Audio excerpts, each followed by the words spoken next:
လူမကွယ်လူလေးတွေမရှိအောင်စီစဉ်ထားငါလက်ဖြာခါတယ်စီစဉ်ထားလိုက်ပုံကလက်ဖြာခါလိုက်ပါတယ်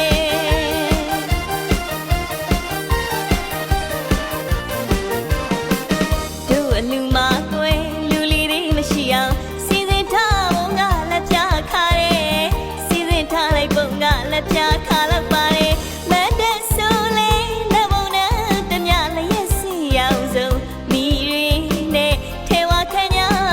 တာနာပါတယ်အကျွေးဝေးကလည်းပြုံးစရာမရှိရဲ့ဝတ်သားချက်သားငါချောက်ချက်ရှိကြရနဲ့တွေ့နှကမ်းမစီရင်ရအောင်စားရ